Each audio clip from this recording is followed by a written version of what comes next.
네, 안녕하세요. 김병인입니다. 드디어 오랜만에 코로나가 끝나고 제 목소리가 돌아왔을 때 바로 좀 강의를 남기려고 이렇게 찾아뵙습니다.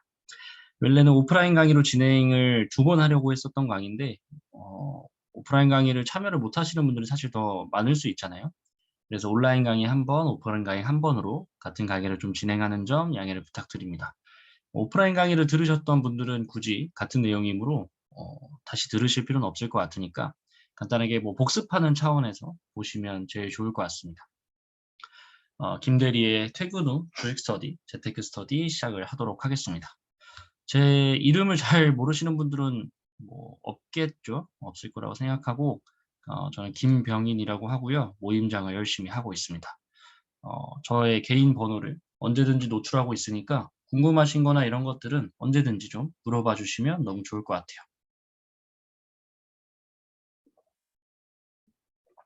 서론 없이 바로 이제 좀 강의를 시작하도록 하겠습니다. 저희가 주식을 하는 데 있어서 전쟁을 나가는데 의지만 가지고 맨몸으로 하는 데는 한계가 있잖아요. 총 맞아 죽기 딱 좋은 그런 상황이 생길 수 있기 때문에 그런 것이 아니라 내가 주식이라는 어떤 전쟁을 나가는 데 있어서 분명히 저는 준비물이 필요하다고 생각을 합니다. 그래서 더 살아남기 위해서, 이겨내기 위해서 그 간단한 준비들을 좀 하고 주식이란 전쟁에 뛰어들면 제일 좋을 것 같습니다. 제가 생각했을 때 마인드, 어떤 태도, 이런 것들, 철학, 어떠한 성공한 투자자들도 얘기하는 부분은 주식은 철학이다. 이렇게 얘기를 좀 많이 하셨던 것 같은데 저도 그렇게 생각을 하고 저의 어떤 주식에 대한 철학을 아주 짧게 얘기를 좀 해보려고 합니다. 모든 부자들은 자기들만의 부자 되는 공식이 있다고 합니다. 저도 부자가 될 예정이니까, 부자가 되고 싶으니까 공식을 하나 만들어 봤어요. 제가 생각했을 때 부자는 이 2가지의 개념으로 선택된다고 생각합니다. 소득 증가 곱하기 자산 증가. 쉽게 표현하면 이 소득에 대한 증가, 내가 예를 들어서 이거 비하가 아닙니다. 저번에 오프라인 강의 할 때도 좀 민망했었던 적이 있는데 소득 증가, 소득이 내가 얼마만큼 증가할 수 있느냐에 대한 직업을 가지고 있느냐. 예를 들어 사업하는 사람이 부자가 될 확률이 높습니까? 공무원이 부자가 될 확률이 높습니까? 하면 당연히 사업하는 분들이 부자가 될 확률이 높겠죠. 물론 이제 실패할 확률도 있지만 그래서 내가 애초에 소득이 쫙쫙쫙 늘어나는지도 너무 중요할 것 같고요. 그래서 그 소득을 가지고 이제 우리가 월급이라고 표현하겠습니다. 월급을 가지고 저축을 하죠. 그 저축량이 많으면 많을수록 당연히 좋을 건데 그 저축량이 많으면 많을수록 이제 내 자산도 증가하겠죠. 예를 들어서 내가 저축한 거를 가지고 부동산을 샀다. 그럼 이제 자산의 개념이 되는 거죠. 그래서 이 자산을 또 뭐 우리 1년 전에 집값처럼 뭐 10억짜리가 뭐 25억, 30억이 됐다. 그러면 내 소득 증가율과 자산 증가율의 어떤 콤비로 내 자산이 엄청나게 많이 이제 증가할 수 있는 거죠. 저는 소득 증가도 너무 중요하다 생각하고 자산 증가도 너무 중요하다고 생각하는데 일반 직장인분들은 이 소득 증가가 사실 거의 영향을 발휘할 수 없죠.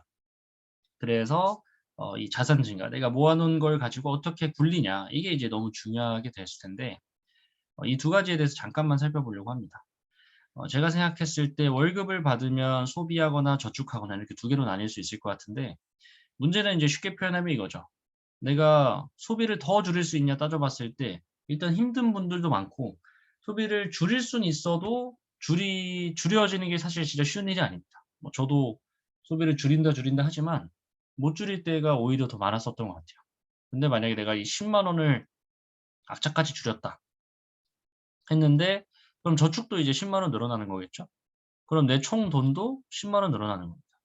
저 개인적인 생각인데 어 저는 100만 원이나 110만 원이나 인생에서 큰 차이가 없다 생각합니다. 뭐 어떻게 보면 큰 차이가 있을 수 있겠지만 결과론적으로 보면 크지 않기 때문에 제가 생각했을 때 이 공식만으로는 이 덧셈이라는 것 때문에 내가 아끼는 것만큼 정비례 해서 늘어나는 건 한계가 있다고 생각을 합니다. 그래서 사람들이 투자라는 거, 곱셈이라는 거를 드디어 인지하기 시작합니다. 2022년, 2020년 3월이 저는 역사적으로 아주 중요한 순간이라고 생각합니다. 언제죠? 코로나 때문에 증시가 아주 크게 떨어지고 나서부터 사람들이 주식, 코인, 코주부라고 부른다면서요. 코인, 주식, 부동산에 대한 부분들을 굉장히 많이 사랑을 하고 투자를 하기 시작을 했죠. 근데 문제는 뭐였냐면 준비를 하지 않고 시작을 했습니다. 아주 전쟁터거든요. 전쟁터인데 여러분들 전쟁터에서 어떻게 보면 가장 중요한 게 있던 책략이잖아요, 책략. 그래서 그 책략에 만약에 속아 넘어가게 되면 수많은 병사들을 잃을 수도 있고 그 책략을 잘 짜면 아주 큰 승리를 거둘 수도 있는데 대부분이 어떤 전략 없이 책략 없이 어떤 전쟁을 시작했다가 2022년 초반부터 시작한 하락장을 맞이하고 나서부터 사람들이 주식시장을 이제 다시 두려워하게 되는. 자, 오랜 기간 동안 거의 제가 알기로 42년, 43년이라는 주식시장이 열린 기간 동안 일반인 투자자가 모든 같은 반복으로 돈을 잃고 있어요. 아직까지. 슬픈 거죠. 그럼 이번 하락장이 큰 돈을 잃은 사람들이 또 이제 여러 가지 이야기를 하겠죠. 예전에 또 해왔었던 한국 증시는 돈을 못 번다. 부터 시작을 해서 미국으로 가야 된다. 또 이거부터 시작을 해서 정말 많은 또 공매도부터 시작을 해서 또 많은 이유가 또 나올 겁니다. 또 실패한 투자자들이 많이 발생하겠죠. 근데 우리는 이제 여기서 멈추는 게 아니라 한 발 더 나가는 아무나 성공할 수 없다면 지금 같은 시장에서 떨어져 나가는 사람들이 많을수록 우리가 또 성공할 확률이 높아진다고 저는 생각하기 때문에 많은 일반인 투자들이 탈락할 수 있지만 저희는 조금 마인드를 바꾸는 것만 해도 충분히 성공할 수 있다라고 저는 개인적으로 생각을 합니다. 그거에 대한 어떤 현실적인 전략적인 방법들을 계속 이 스터디를 통해서 말씀을 드리고 하는 게 이제 이유가 되겠죠. 그래서 제가 생각했을 때 아까 앞에 보는 공식 괄호에 있는 부분을 저는 여기가 곱해지는 숫자라고 생각하고 이건 곱하는 숫자라고 생각합니다. 곱해지는 건 뭐 2배, 3배 이렇게 곱하는 숫자가 됐고 여기는 이제 곱해지는 시드머니 종잣돈이 되겠죠. 그러면 과연 곱해지는 종잣돈 시드머니가 중요할까? 곱하는 숫자인 수익률이 중요할까? 이 두 가지가 다 중요하겠지만 뭐가 더 중요할까를 좀 따져보고 싶은 겁니다. 따져봤을 때 예시를 들어볼게요. 만약에 10,000원이라는 돈을 만들어야 되는데 누구는 100원이 있고 그걸로 100배의 노력을 해야 10,000원을 만들 수 있습니다. 근데 B라는 두 번째 사람은 1,000원이 있고 10배의 노력만 하면 10,000원을 만들 수 있어요. 누가 더 10,000원을 만들기가 쉽죠? 당연히 B입니다. 왜? 1,000원이 있으니까요. 시드가 1,000원이 있으니까 10배의 노력만 하면 되는 사람과 100배의 노력을 해야 되는 사람은 다른 거죠. 그럼 제가 여기서 이제 하고 싶은 말은 단순하게 시드머니가 많아야 된다 이런 얘기를 하려는 게 아니고 시드머니는 뭐 당연한 이야기고 제가 생각했을 때 이 투자의 혹은 이 자산 증가의 가장 중요한 부분은 얼마나 많은 자산을 투자할 수 있는가가 제일 중요합니다. 이게 무슨 소리지? 똑같은 말 아닌가? 시드머니가 많은 거랑 많은 자산을 투자할 수 있는 거랑 전 좀 다르다 생각하는데 여러 가지의 예시 중에 뭐 하나의 예시만 좀 들어볼게요. 대부분의 분들이 만약에 1,000,000원이 있다고 생각을 합시다. 1,000,000원이 있으면 여러분들이 전 재산이 1,000,000원이에요. 여러분은 이 자산 중에 과연 몇 퍼센트나 주식이나 공격적인 자산에 투자하고 있을까를 따져보면 제가 생각했을 때 50%가 넘지 않습니다. 내가 전체 자산이 5,000이 있으면 이거를 증시에 넣는 사람들은 뭐 해봤자 1,000 이하거나 1,000으로 시작했는데 추가 매수해서 2,000 정도 뭐 이 정도의 자산인 분들이 대부분이에요. 뭐 극단적으로 가면 1,000,000원이 있는데 뭐 100만 원도 투자 안 하거나 주식을 다이소처럼 하나하나 이렇게 사는 분들도 아직도 있습니다. 그러니까 결국 무슨 말이냐면 내가 시드머니는 이렇게 잘 모아나가고 있는데 이 자산을 투자하지를 못하는 분들이 굉장히 많아요. 왜 못하죠? 확신이나 그런 것들이 없기 때문에. 내가 많은 자산을 투자하려면 제일 중요한 건 뭐냐면 확신입니다. 확신. 이 확신 없이 투자하는 건 뭐예요? 이거는 뭐 굉장히 위험한 도박을 하는 거죠. 도박이죠. 이럴 거면 제가 맨날 장난으로 얘기하지만 그냥 토토하는 게 낫다. 그냥 스포츠 토토 해가지고 이 경기 이기냐 마냐 이런 거 따져서 갬블하는 거랑 주식하는 거랑 똑같아진다. 이제 이런 얘기들을 하는데 얼마나 많은 자산을 투자할 수 있는가 이제 이런 얘기를 제가 뒤에서 드리겠지만 잘 생각을 해보면 만약에 김병인이라는 사람이 저 보통 2시에 자서 6시에 일어나거든요. 30% 정도의 연평균 수익이 난다고 칩시다. 굉장히 노력을 많이 해서 난다고 쳤을 때 이 사람은 30만 원의 수익을 얻을 거고 만약에 여러분들이 김병인이란 주식 스터디에 들어와 가지고 김병인이랑 같이 공부를 하다 보니까 S&P 500에만 넣어도 이 정도 수익은 나겠네라는 걸 깨달았다라고 했을 때 이분은 아무 노력도 하지 않고 50만 원의 돈을 얻어갈 수가 있죠.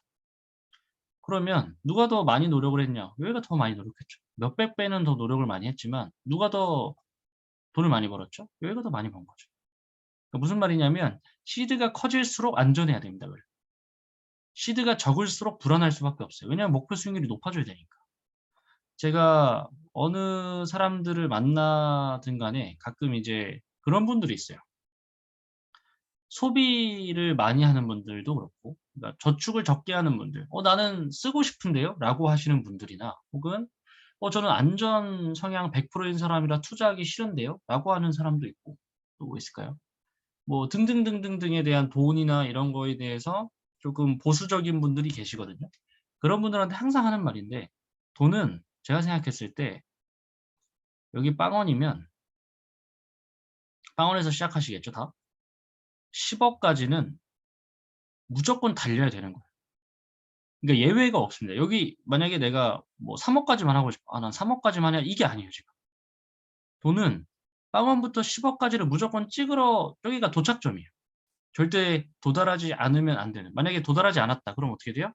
인생이 힘들어집니다. 그런 어떤 도달점이 이 10억이거든요. 대부분이 이제 이렇게 생각하는 것 같아요. 나는 2억까지만 해도 괜찮을 거야. 이제 이렇게 생각하는 분들은 앞선 전제가 말이 되죠. 소비를 더 많이 하고 막 쓰고 싶을 때 써도 되죠. 왜냐하면 나는 2억까지는 모을 거니까. 혹은 나 안전자산 100%인데 나는 안전자산 100%니까 투자를 안 해도 되겠지. 그분도 이렇게 생각하시는 분들이죠. 근데 현실은 어때요? 여러분들 이 2억, 3억, 4억, 5억 있으면 인생 편해지나요? 여러분들 5억 모으려면 얼마 걸리는지 아시죠? 1년에 2천만 원씩 모아도 한 푼도 안 쓰고 50년 모아야 10억이에요. 그럼 어때요? 25년 동안 모아야 5억입니다. 2천만 원씩 매년 2천만 원씩 한 번도 빠짐없이 모아야 쓰지 않아요. 여러분들 가능하다고 생각하십니까? 근데 여러분들 5억 있으면 가난해요? 아니면 뭐 부자예요? 가난한 쪽이죠, 오히려. 집이 하나 5억인데. 제가 드리고 싶은 말이 뭐 여러 가지가 있을 수 있겠지만 여러분들이 좀 더 돈에 대한 공부를 해야 되는 이유는 현실은 빡빡한데 목표는 저 위에 있기 때문에 현실적인 달성해야 되는 목표가. 그래서 여러분들이 시드를 많이 모으는 건 아주 기본값이고 그 시드를 모은 거를 아주 확신 있게 투자해야만이 여러분들이 그 결과값이 이 전쟁에서 승리할 확률이 굉장히 높아진다. 반대가 돼 버리면 여러분들이 큰 돈을 잃어버리면 굉장히 큰 리스크가 돼요. 혹은 큰 돈만 갖고 있고 투자를 적게 하면 어차피 하는 의미가 없어져요. 그래서 제가 뒤에서 계속 얘기하겠지만 어떻게 하면 내가 확신 있게 투자할 수 있는지에 대한 얘기를 하려고 하는 게 강의의 포인트라는 거를 기억을 해주시면 될 것 같습니다. 그래서 오프라인 강의 때는 이제 신청을 받았던 것 중에 하나인데 온라인 강의 되시는 분들은 줌으로라도 뭐 신청을 받을 수 있으면 받고 싶은데 일단 그거는 여러분들이 만약 원하시면 진행을 하고 얘기를 같이 나눠보도록 하겠습니다. 그러니까 포트폴리오를 짜야 된다는 뜻입니다. 내 자산을 어떻게 하면 분산해야 되는지, 내 월급과 저축을 어떻게 분산하고 어떻게 포트폴리오를 짜는지를 논하지 않으면 마치 영어 공부를 하는데 전략은 없는, 몸을 키우고 바디 프로필을 찍고 싶은데 전략은 없는 어떤 그런 상황이 될 수 있기 때문에 여러분들이 조금 더 디테일하게 보시는 게 너무 중요하다. 그래서 마인드를 좀 갖췄으니까 저는 이제 주식 투자에 대한 방법, 하우를 이제 고민해 봐야겠죠. 어떻게 할까? 라고 하는 거를 고민을 좀 해보면 저는 모든 주식 투자자는 이거부터 정해야 된다고 생각하는 주의예요. 둘 다 해도 가능합니다만 맨 처음 초보 투자자라면 정해야 돼요. 내가 인베스팅을 할 건지 트레이딩을 할 건지. 이거는 성향의 문제도 있다고 생각을 합니다. 그러니까 성향의 문제, 그죠? 능력의 문제이기도 하고 성향의 문제이기도 한데 그 트레이딩을 감각적으로 잘하는 재능을 가진 사람이 분명히 있습니다. 그걸 더 재밌어하고 즐기는 사람이 있고 혹은 현실적으로 인베스팅이 아니면 주식을 하면 안 되는 사람들도 있습니다. 뭐 예를 들어서 뭐 귀가 얇다든지 혹은 내가 장중에 시간이 없다든지 장 마감 후에도 시간이 없다든지 그러니까 그냥 주식을 사놓고 묻어두는 걸 잘하는 사람들이 있잖아요. 그런 사람은 인베스팅을 하는 게 맞죠. 근데 나는 묻어두는 거 싫어하고 막 증시에 대해서 막 불안하고 예민하게 반응하고 이런 사람들이 이제 트레이딩이 맞는 거고. 이 두 가지를 먼저 정하고 나서 그 뒤에 세 가지를 또 생각을 해보시면 끝납니다. 난 재무제표, 차트, 모멘텀 중에 뭘 더 감각적으로 잘 볼까? 혹은 재무제표, 차트, 모멘텀 중에 뭐가 더 중요할까 해서 가장 큰 우선순위가 있다거나 나는 주식은 재무제표라 생각해. 기업의 실적이 다지. 라고 생각하는 사람은 이제 인베스팅이 맞는 거겠죠. 그래서 정리하자면 저는 이렇게 생각을 합니다. 인베스팅 하는 사람은 재무제표가 보통 제일 중요할 수밖에 없고요. 트레이딩 하는 사람은 차트나 모멘텀이 제일 중요할 수밖에 없습니다. 물론 인베스팅 할 때 차트 모멘텀도 보면 너무 좋고요. 트레이딩을 할 때 재무제표까지 보면 너무 좋지만 우선순위에 대한 얘기를 하는 겁니다. 그래서 여기서 딱 여러분들이 정하셨으면 좋겠는 게 내가 1차적으로 지금 하려는 투자 방식이 재무제표, 기업의 실적을 통한 인베스팅인지 투자인지 차트와 모멘텀을 보면서 단기적으로 단타 수입을 보려는 어떤 트레이딩의 영역인지를 명확히 해야 됩니다. 이거를 실제 예시로 들어보면 이게 지금 좀 뭐 당연한 얘기라고 생각하는 분들일 수도 있고 아니면 이게 무슨 말이지라고 생각하는 분들이 있을 수 있으니까 예시를 좀 들어볼게요. 자, 여러분들이 삼성전자를 샀습니다. 그건 여러분들에게 인베스팅인가요? 아니면 트레이딩인가요? 여러분들이 인베스팅이라고 했을 거예요. 대부분이. 그죠? 삼성전자를 트레이딩하는 사람은 그것도 이상한 사람이기 때문에. 자, 인베스팅을 선택한 여러분들은 9만 원에 샀기 때문에 7만 원, 8만 원, 6만 원, 5만 원이 갔을 때도 샀어야 됩니다. 근데 여러분들 안 샀을 거예요. 추가 매수를 중간에 하다 멈췄을 겁니다. 왜 안 샀죠? 여러분들이 머릿속으로 순간적으로 이제 트레이딩 관점으로 바뀌어버려요. 아, 이거 손절해야 되나? 이거 안 좋은 주식인 거 아니야? 나 속았나? 여러분들이 만약에 그 삼성전자라는 기업을 믿고 실적을 보고 어떤 차트 모멘텀에 대해서 흔들리지 않을 거라는 어떤 투자를 했으면 여러분들이 9만 원에 샀든 7만 원에 샀든 8만 원에 샀든 계속 사야 됩니다. 계속 사야 돼요. 여러분들이 그걸 선택한 투자를 한 거니까. 근데 그런 기준 없이 샀다 보니까 이제 막 흔들리게 되는 거죠. 뭐 예를 들어서 내가 뭐 박셀바이오라는 뭐 있을까요? 진원생명과학이라는 종목을 샀다 칩시다. 근데 진원생명과학이라는 종목을 샀는데 그건 무조건 차트와 모멘텀의 트레이딩의 영역의 종목인데 여러분들이 하는 행동을 보면 인베스팅이에요. 왜요? 안 팝니다. 절대로. 이 주식을 계속 들고 가요. 그런 게 이제 문제라고 계속 말씀을 드리는 겁니다. 내가 이 종목을 산 이유가 인베스팅으로 산 건지 트레이딩으로 산 건지 정하지 않으면 시장에서 완전히 이제 끌려가게 되는 거죠. 내 손실액은 더 커질 수밖에 없고 그냥 운에 맡길 수밖에 없고 여러분들의 의지로 이 주식들을 컨트롤하려면 내가 그 기준과 전략을 세워야 된다라는 점을 꼭 말씀을 드릴게요. 그래서 저는 두 가지로 나눴습니다. 재무제표를 통한 장기 투자를 할 거냐, 모멘텀과 차트를 통한 단기 투자를 할 거냐, 이 두 가지를 먼저 생각을 약 10초 정도 내가 어디 쪽에 속하는지를 생각해보고 다음 스텝으로 좀 넘어가도록 하겠습니다. 자, 첫 번째, 재무제표를 통한 장기 투자의 어떠한 예시입니다.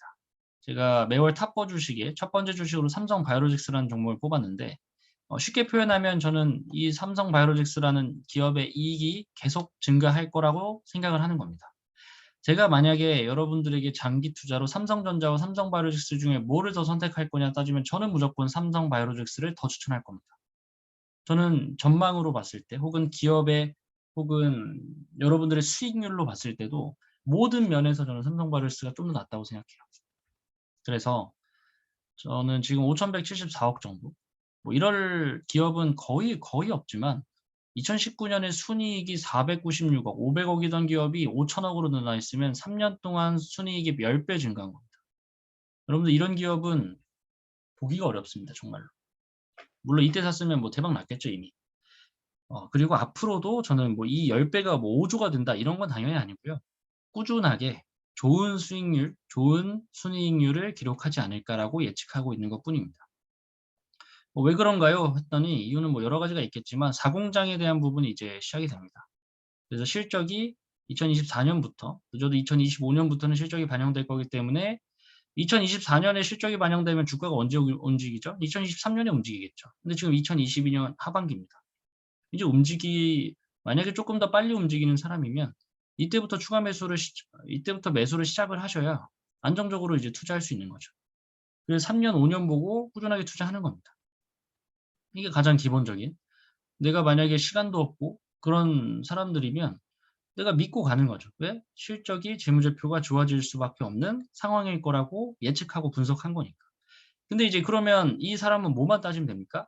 사공장이 잘 실적이 나는지만 혹은 삼성바이오로직스의 큰 리스크, 뭐 오너 리스크라든지 뭐 그런 것만 발생하지 않으면 큰 문제가 없는 거죠. 변수가 있나요? 아직까지는 알 수가 없습니다. 아직까지는 변수가 없으니까. 그러니까 그런 예시들만 살펴보면 되는 거지. 이게 만약에 지금 82만 원이었는데 아까 70만 원 갔어요. 무슨 상관이야? 사면 되죠.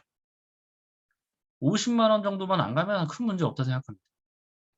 50만 원 갔다는 건 그건 무슨 이유가 생겨서 간 거니까. 근데 그 언저리 사이에서의 가격의 그 변동폭은 그냥 흔히 발생할 수 있는 변동성이기 때문에 문제가 안 된다는 거죠. 이렇게 봤었던 게 재무제표를 통한 거고, 모멘텀과 차트를 보는 건 뭐예요? 제가 이제 1월인가 설명했을 때가 하나 에어로스페이스였는데, 이건 두 가지가 있었죠. 우크라이나, 러시아라는 방산 관련한 기업과 하나 에어로스페이스, 누리호와 관련된 두 가지 테마와 모멘텀이 있었기 때문에 얘네들은 테마와 모멘텀으로 얻어 걸릴 확률도 높고 우주항공 관련된 기업이기 때문에 실적과 관련해서 미래적으로 바라볼 수도 있고 하니까 사도 괜찮은 기업이다. 라는 어떤 예시였어요. 이건 그때 다 써놓은 거기 때문에 뭐 제가 바꾸고 싶어도 바꿀 수가 없습니다. 많이 올라갔습니다. 지금 뭐 7만 원도 올라갔는데 이렇게 차트와 모멘텀 대신에 이제 리스크가 엄청 크죠. 변동성이 크기 때문에 그래서 이제 계속 정하라는 말씀을 한 겁니다. 만약에 여러분들이 이것도 인베스팅 관점으로 봤다. 그럼 내가 6만 원짜리가 4만 원 가면 얼마나 멘탈 나가겠어요. 그리고 막 어떡하지? 막 이렇게 할 거 아니에요.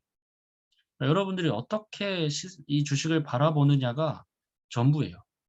카카오가 매번 얘기하지만 카카오 15만 원짜리 기업과 카카오 10만 원짜리 기업, 이 기업이 같은 기업인가요? 저는 다른 기업이라고 봐요. 근데 만약에 인베스팅 관점으로 내가 5년, 10년을 바라보면 같은 기업이에요. 근데 트레이딩 관점으로 보면 다른 기업이라니까요. 그럼 만약에 이 기업이 10만 원이 됐어요, 다시. 15만 원이 10만 원 됐고, 10만 원 됐어요. 그럼 어떻게 돼요? 여기 마이너스 33%잖아요. 여기는 빵프로예요. 여러분들 이게 같은 기업이에요?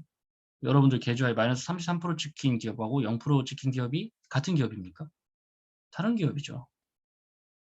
그러니까 여러분들이 정말 어떻게 이 주식의 관점을 정하느냐에 따라서 너무 중요한 것들이 정해집니다. 그래서 많이 보시고 많이 판단해 보시고 강의들이나 이런 것들 많이 보시고 하셔야 되는 게 우리가 사람이다 보니까 이 관점을 자꾸 잊어요. 사람이다 보니까. 그걸 계속 다시 재정립하고 하는 게 이 기본적인 훈련이라는 거를 기억을 해주시면 좋을 것 같습니다. 자, 여기서 아주 중요한 포인트, 아주 이론적인 거 딱 하나만 빠르게 말씀을 드리고 시작을 하겠습니다. 자, S&P 500이 이렇게 생겼습니다. 2000년대부터 해서 약 20년까지의 그래프고 우리나라 코스피의 그래프입니다. 우리나라의 주식시장은 뭐 이런 식으로 흘러갑니다. 이거를 비교하기 위해서 좀 이렇게 해놨습니다. 위에가 S&P 미국이고요. 우리나라가 이제 아래 코스피입니다. 어떤 느낌이 드시나요? 제가 봤을 때 큰 맥락은 비슷해요. 특히 하락할 때 큰 맥락. 그렇지 않나요? 하락할 때 큰 맥락을 따져봅시다. 첫 번째, 2008년 금융위기 때입니다. 두 번째, 세 번째, 네 번째. 집중해서 보셨으면 하는 부분은 원의 크기입니다. 원의 크기. 누가 더 많이 하락을 했는지 봅시다. 자, 여기가 많이 하락했나요? 여기가 더 많이 하락했나요? 제가 봤을 땐 여기입니다. 여기가 더 많이 하락했나요? 여기가 더 많이 하락했나요? 여기입니다. 이거는 거의 뭐 비슷하게 하락한 것 같아요. 여기가 많이 하락했나요? 여기가 많이 하락했나요? 여기입니다. 우리나라의 증시를 요약하면 뭡니까? 등락률에 대한 것만큼은 하락 혹은 상승에 대한 폭이 굉장히 크다라는 게 어떤 첫 번째 포인트가 될 수 있을 것 같아요. 즉 미국이라는 나라는 우상향하기 때문에 1년마다의 상승률 폭은 그렇게 크지 않을 수 있어요. 상승률이니까. 근데 우리나라는 이렇게 가다가 빵 뛰고 여기까지 떨어졌다가 빵 뛰고 이러니까 상승률은 또 엄청 클 수 있어요. 무슨 말인지 이해되시죠? 즉 얘네들은 꾸준하게 우상향하는 실적을 기록하고 하기 때문에 주가 자체가 꾸준하게 중상위권을 유지하는데 우리는 꼴찌였다가 1등이었다가 꼴찌였다가 1등이었다가 할 수 있는 겁니다. 그거를 이제 보는 그래프가 여기에 나와 있는데 스텝이라는 제가 가끔 추천드리고 과제로도 요즘 많이 내드리는 것들인데 쉽게 표현하면 47개국의 주가지수 상승률 순위를 봤을 때 한국은 거의 꼴찌 혹은 1등 왔다 갔다 합니다. 근데 미국은 어때요? 계속 중상위권에서 놉니다. 요약하자면 저는 이렇게 좀 판단할 수 있을 것 같아요. 한국이란 나라는 어떤 모멘텀이나 이런 것들 혹은 테마 혹은 세계적인 경제에 악영향을 받는다고 쳤을 때 미국이란 나라보다 훨씬 더 크게 받고 상승할 때도 율로만 치면 훨씬 더 크게 상승한다. 근데 그런 면에서 봤을 때 꾸준하게 장기 투자하는 관점에서 봤을 때는 맞아요, 안 맞아요? 안 맞을 확률이 있죠. 여러분들 물론 뭐 미국도 비슷할 수 있겠지만 10년, 20년 전의 우량주가 지금 주가 지수에 오르지 않았어요. 15년 전에 포스코 70 얼마였을 겁니다. 지금 얼마야? 한 30만 원 됐을라나요? 15년을 들고 있어도 반토막이에요. 우리가 지금 사고 있는 기업들이 10년 뒤에는 또 그렇게 될 수 있는 겁니다. 그래서 저는 지금 우리나라의 어떤 우량주들을 장기 투자하지 마시고 뒤에서 결론적으로 쓰겠지만 시가총액 10조 이하의 우량한 게 아니죠. 시가총액 10조 이하의 실적이 괜찮아질 것 같은 기업들을 골라야 되는 게 주식의 핵심이라고 생각해요. 그렇다고 생각을 하고요. 그래서 저는 이렇게 좀 바꿀 수도 있지 않을까. 재무제표를 통한 미국 투자냐, 모멘텀과 차트를 통한 한국 투자냐, 이 두 가지의 포인트를 잘 잡아서 하는 것이 너무 중요할 수 있다라는 생각을 개인적으로 합니다. 이런 거죠. 자, 여러분들이 미국이란 기업을 봤을 때, 여기 죄송합니다. 여기서 문제가 하나 있는데, 미국이라는 기업을 투자할 때 재무제표 혹은 우상향하는 거를 믿고 꾸준하게 투자해야겠지라고 생각하는 분들이 또 많잖아요. 근데 이제 그게 현실적으로 또 이론적으로는 맞으나 현실적으로는 힘들 수 있지 않나라는 생각을 하는 겁니다. 왜냐? 여러분들이 평생 미국에 대한 재무제표를 언제 볼 수 있을 것 같으세요? 안 보잖아요, 사실. 볼 줄도 모르는 분들이 훨씬 더 많을 겁니다. 그래서 미국 투자를 재무제표로 보기가 굉장히 까다로운데 또 문제가 뭐냐면 어떠한 투자자들보다 여러분들이 이 정보가 늦게 도착합니다. 모든 정보에 대해서. 이것도 그렇고 여러분들이 제일 늦어요. 그럴 수밖에 없잖아요. 뉴스에 공론화돼도 못 보는 분들이 또 있을 테니까. 무슨 말이냐면 대응이 안 된다는 겁니다. 넷플릭스라는 기업이 700달러에서 162달러까지 가면 여러분들 이거 팔고 나가야 되잖아요. 여기서부터 언제 여러분들이 매도할 수 있을 것 같으세요? 여러분 매도하실 수 있어요, 이거? 이미 여기에서 두들겨 맞고 여기서 한 번 더 두들겨 맞는 거를 피할 방법이 없습니다. 왜? 넷플릭스에 대한 여러분들 정보가 뭐가 있나요? 찾기가 너무 어렵다는 거예요. 내가 이 판단을 하기 위한 정보가 너무 부족합니다. 줌 2,300달러짜리가 800달러가 됩니다. 언제 여러분들이 이거를 팔 수 있을까요? 여러분들 이거 장기 투자하실 수 있어요? 저는 못합니다. 자신이 없어요. 메타. 메타라고 하는 아주 훌륭한 기업도 이렇게 빠지는데 대응이 안 되고 정보가 없는데 어떻게 투자를 합니까? 여러분들 메타라는 기업의 재무제표를 한 번이라도 본 적이 있나요? 애플의 재무제표도 본 적 없으실 거예요. 근데 여러분들 애플 투자하는 건 뭔가 그 신망이 있잖아요. 뭔가 신뢰가 있잖아요. 그러니까 여러분들이 생각하는 게 좀 막연할 수 있다. 아마존도 그렇고요. 아크라고 하는 ETF도 그렇고. 그러니까 제가 생각했을 때 저는 재무제표를 통한 미국 투자가 맞다 생각합니다. 이론적으로 맞는데 이게 현실적으로 주식에 관련된 투자로 하기에 너무 리스크가 크고 대응이 안 됩니다. 관리도 안 됩니다. 그래서 저는 이거를 ETF나 펀드로 하셨으면 하는 마음이 99% 있습니다. 뒤에서 시간이 되면 보여드리겠지만 이게 훨씬 더 효율적이에요. 여러분들의 시간 노력 대비해서. 그래서 저는 이거를 기본적으로 가져가시고 플러스 모멘텀과 차트 혹은 재무제표를 통한 한국 투자를 했으면 좋겠습니다. 시가총액 10조 이하의 기업을 찾으셨으면 좋겠어요. 너무 더 우량한 기업을 원하시면 50조 이하로.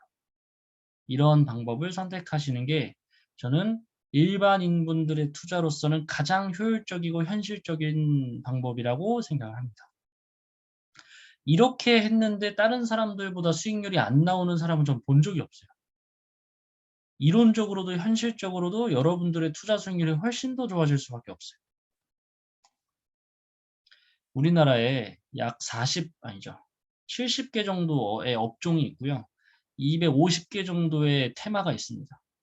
그걸 여러분들이 다 보실 수도 없어요. 그래서 뒤에서부터는 이제 현실적으로 실제로 일반인들이 이 투자라는 거에서 성공하는 데의 방법을 어떻게 할 건지를 최종적으로 정리를 해보겠습니다. 자, 일반인들의 세 가지 특징입니다. 본인이 어떤 투자를 할지 정하지 않았습니다. 아까도 얘기했지만 여러분들 주식을 내가 산 종목 하나 딱 기억하신 다음에요. 그걸 왜 샀는지를 한번 떠올려 보세요. 그게 정확해야 합니다. 예를 들어서 뭐 우리의 그 마음이 아팠던 세틀뱅크. 저는 세틀뱅크를 산 가장 큰 이유는 두 가지가 있었는데, 첫 번째, 카카오페이랑 어떤 페이의 상장과 연결돼서 테마가 잡힐 거라고 생각했기 때문에. 왜냐면 쿠팡에서 한번 테마가 잡혔었거든요. 두 번째로 그래도 실적이 우상향하지 않을까라고 생각했기 때문에. 그럼 제 입장에서 첫 번째 시나리오인 카카오페이 상장 때 주가가 오르지 않으면 어떻게 해야 돼요? 대부분의 매물을 정리해야 되는 겁니다. 저는 그 이유 때문에 산 거니까. 그러니까 여러분들의 이 기업을 산 이유, 단순하게 우상향할 거야라고 생각하지 마시고, 난 이 투자를 어떻게 할 건지를 정하지 않았다. 두 번째, 장중에 시간이 없습니다. 대응이 안 돼요. 막 주가가 폭락하고 있고 이제 매도하셔야 되는데 트레이딩을 하고 있었는데 장중에 시간이 없어서 못 팔았다. 이런 얘기를 하시는 분들이 많을 수밖에 없어요. 마지막 장 마감 후에도 시간이 없습니다. 뭐 여러 가지 있겠죠. 뭐 취미가 있을 수도 있고 여가가 있을 수도 있고 운동하시느라 야근하시느라 장 마감 후에 공부할 시간이 없다. 이게 근데 너무나 당연한 일반인들 아닌가요? 그러니까 이거를 고려하고 투자를 저는 들어가야 된다고 생각을 하는 거죠. 그래서 첫 번째, 이 두 가지 방법 중에 재무제표를 통한 장기 투자에 대한 예시를 좀 보도록 하겠습니다. 자, 재무제표를 통한 장기 투자의 첫 번째 포인트는 실적이 우상향할 섹터를 고르는 게 아주 중요한 포인트. 아주 중요한 포인트. 섹터를 고르셔야 됩니다. 제 개인적인 생각으로. 이걸 고르지 않으면 여러분들 2,000개 기업을 어떻게 분석하실 거며 어떻게 시작점을 잡을지에 대한 게 너무 막연하실 거예요. 근데 이렇게 생각을 해봅시다. 내가 어차피 실적이 우상향할 그 기업을 고른다는 뜻은 산업과 어떤 그 기업들이 꾸준하게 우상향 가능하다고 믿는 거잖아요. 그러면 저라면 그런 섹터부터 고를 것 같아요. 반도체, 2차 전지, 자율주행, 우주항공, 바이오, 뭐 여러 가지 이런 우상향할 수 있는 섹터를 일단 고르고 그 기업을 고르면 그 섹터를 고르고 그 종목을 고르면 두 가지 장점이 있습니다. 첫 번째, 이 우상향할 섹터를 제가 만약에 우주항공으로 잡았습니다. 우주항공을 잡았어요. 그래서 제가 하나에어로스페이스를 샀습니다. 첫 번째, 일단 단기적으로 테마가 걸릴 확률이 높습니다. 무슨 말이냐면 뭐 단기적이든 장기적이든 알 수 없지만 그것과 관련해서 테마가 잡힐 확률이 커요. 왜냐하면 이게 옛날 메타버스 느낌이죠. 메타버스 혹은 NFT가 실체가 없잖아요, 지금. 그냥 미래 기대감만 가지고 주가를 빵 튀어놓습니다. 그러니까 어차피 내가 실적이 우상향할 거라고 지금부터 장기 투자했는데 사람들이 갑자기 이거 선반영해야 돼 하면서 초반부터 주가를 맨 위에 꽂아버려요. 그래서 얻어 걸린다는 거죠, 쉽게 표현하면. 실적 혹은 미래 가능성이 큰 기업들은 얻어 걸릴 확률이 굉장히 높습니다. 이거 실제로 해보시면 그거는 공감하실 거예요. 두 번째, 만약에 이 기업을 샀는데 떨어졌어요. 그럼 어떻게 하면 돼요? 기다릴 수 있는 여지가 상대적으로 더 많습니다.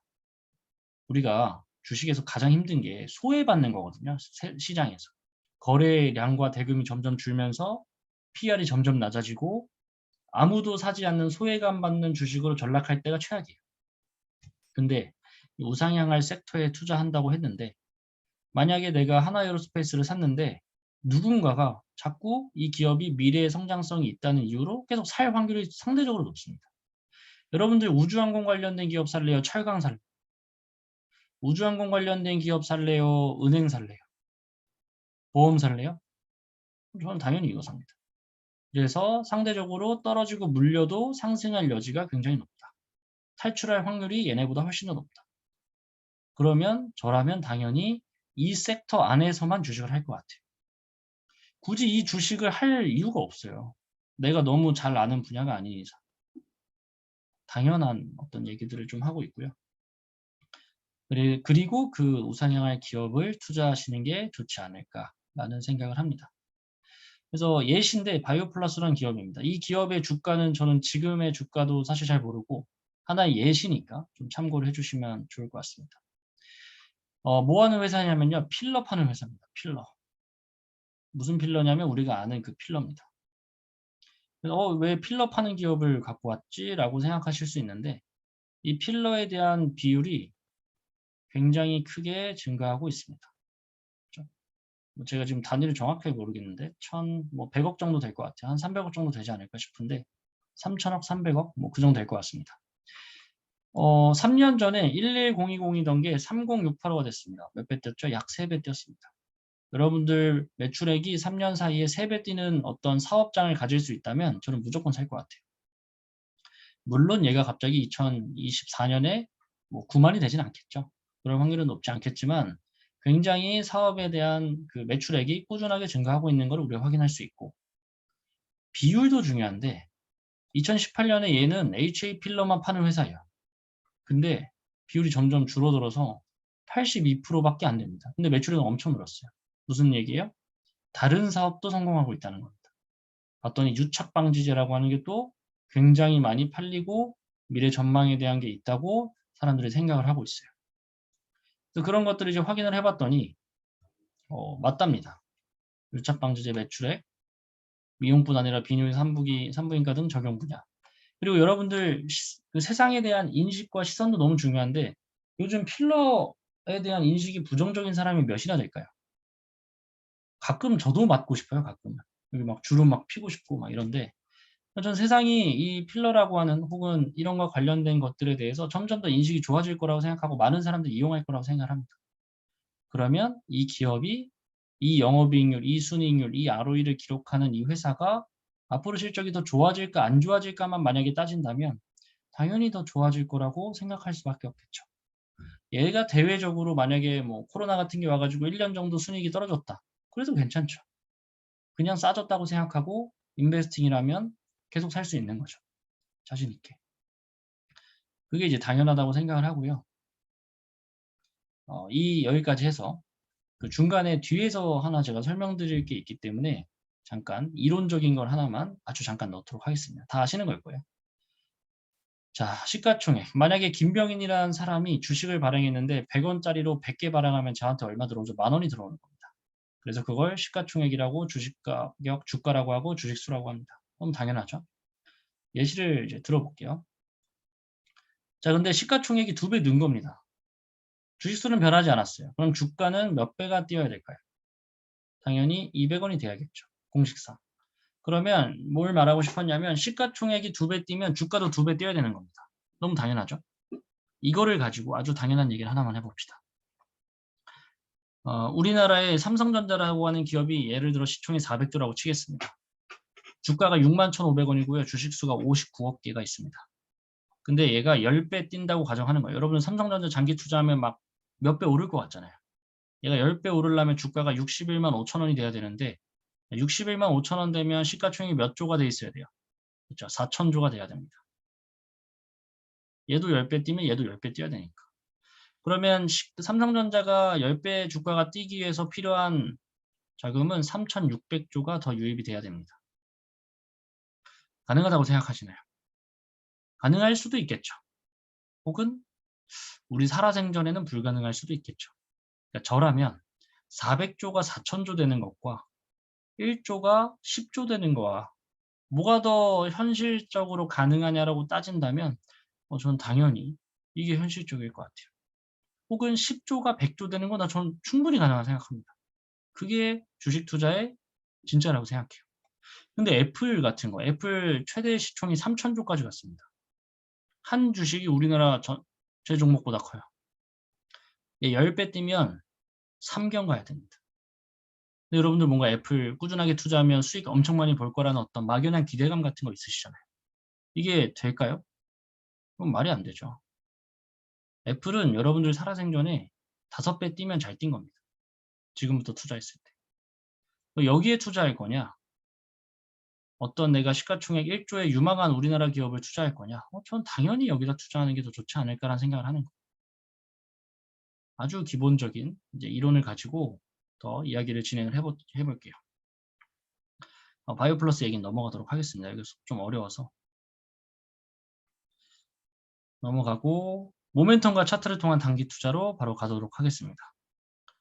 자, 모멘텀과 차트를 통한 단기 투자는 상승 테마와 큰 모멘텀 확인하고 테마와 연관된 주식들 확인한 다음에 너무 중요하죠. 재료가 소멸하기 전에 매도하셔야 됩니다. 이게 손절일 수도 있고 익절일 수도 있습니다. 자, UAM 관련주 상승 테마 예시입니다. UAM 관련주 상승 테마를 확인했어요, 제가. 관련한 기업들, 테마가 이미 잡힌 겁니다. 그러니까 테마 자체가 주가가 많이 뛰었는데 그 관련된 주식들 중에서도 오르지 않는 기업들이 꼭 생겨요. 그 기업들을 확인해서 그 기업들을 매수한 다음에 재료가 소멸하기 전에 익절하거나 시나리오가 벗어나면 손절해야겠죠. 이 두 가지의 방법을 가지고 보통 트레이딩을 하는데 제가 이날 테마가 잡힌 거를 봤더니 대부분의 테마가 제약바이오였어요. 쫙 제약바이오입니다. 이 형광 배칭이 다 제약바이오인데 그러면 오늘의 테마는 제약바이오니까 바이오에 관련된 기업들 하나 잡아보자. 해서 봤더니 저는 파미셀이라는 기업을 잡으려고 했습니다. 이 등락률 상위에서도 봤을 때 5가지 기업이 다 제약바이오였기 때문에 나 제약바이오로 테마를 한번 잡아보자. 관련된 기업, 오르지 않은 기업, 덜 오른 기업 같은 걸 찾아보자 해서 파미셀이라는 기업을 제가 하나 갖고 왔어요. 뭐 지금 다 예시입니다. 이걸 사자는 게 아닙니다. 굉장히 위험한 투자예요. 봤더니 8월 5일자로 원숭이 두창 비상사태 선포에 갑자기 급등했답니다. 근데 하지만 저는 이거를 절대 믿지 않습니다. 다른 이유가 있을 수도 있어요. 그래서 봤더니 공장 증설 소식 혹은 파미셀이라고 치기만 했는데 이렇게 뉴스가 이 아래로 엄청 많거든요. 뉴스가 엄청나게 많으면 많을수록 좋습니다. 이 트레이딩의 가장 큰 핵심은 뭐냐면 이 현실적인 주식이 주가가 가치적으로 고평가받든 저평가받든 아무 상관이 없어요.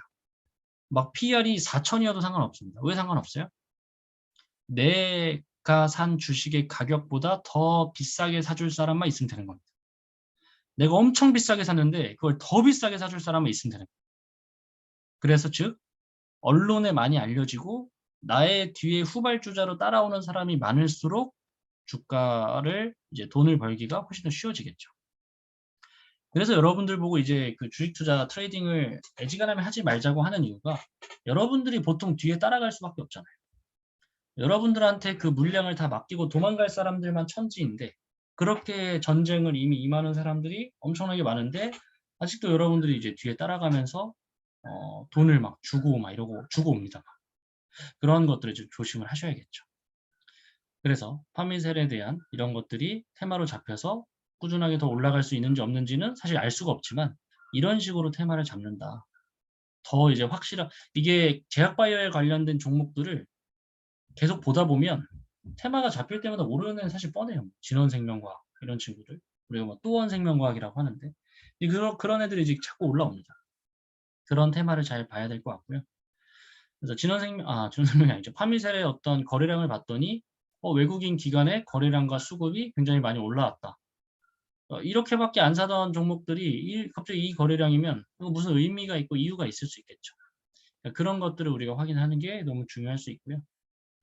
재무제표인데 파미셀의 재무제표는 너무 중요하지 않습니다. 제가 아까 얘기했지만 트레이딩은 차트와 모멘텀 위주지 재무제표가 그렇게 크게 중요하지 않아요. 그래서 그런 것들을 좀 염두에 두면 좋을 것 같고요. 우리가 생각을 했을 때 재무제표보다는 어떤 차트와 모멘텀을 더 신경 쓰는 게 중요하다. 그리고 마지막으로 삼성바이오로직스를 다시 한번 갖고 왔는데 제가 아까 재무제표를 통한 장기 투자와 모멘텀과 차트를 통한 단기 투자라고 얘기를 했지만 이 두 가지를 둘 다 하는 게 너무 중요하죠. 사실은 이 두 가지를 둘 다 갖고 있는 게 너무 좋은 기업이잖아요. 저는 그런 기업이라고 생각하는 기업들 위주로 투자하는 게 이제 제 성격상 맞기 때문에 차트를 봤더니 차트가 아주 이쁘게 잘 형성되어 있습니다. 여러분들 아까 코스피 차트 봤지만 코스피 차트 뭐 이렇게 형성되어 있잖아요. 근데 걔는 이 삼성바이오로직스는 121선 위에서 아주 잘 안착되어 있는 거. 그러니까 하락 추세로 접어들지 않았고 힘이 아직 있다는 거. 그러니까 매수세가 있는 거죠. 떨어지려고 하면 누가 자꾸 사는 거니까. 이런 게 이제 차트적으로 의미가 있다고 볼 수 있고요. 여기에 갇혀 있었는데 박스권에 갇혀 있었던 종목이 최근에 뚫고 올라갔다는 거. 아주 좋은 포인트가 차트적으로 될 수 있을 것 같고요. 실적에 대한 부분 아까 제가 말씀드렸죠. 꾸준하게 증가하고 있고 공장에 대한 부분들 다 좋고 테마는 제약바이오로 아까 잡혀 있는 거 확인했고 그러면 다 잡혀 있죠. 재무제표 좋다 있고 차트 좋고 테마 모멘텀으로 제약바이오 잡힐. 경제적으로 전체 그 지수가 상승하는데 삼성바이오로직스라는 기업도 큰 영향을 차지하기도 하고. 그러니까 전체적으로 다 좋은 거죠. 미래에도 전망이 좋고. 이 기업을 꾸준하게 산다라고 생각했을 때 얼마나 인베스팅하는 사람 입장에서 마음이 편하겠습니까? 불편할 것도 없죠. 그냥 얘네들 내가 지금 생각한 시나리오 중에 몇 가지만 계속 따지고 있으면 돼요.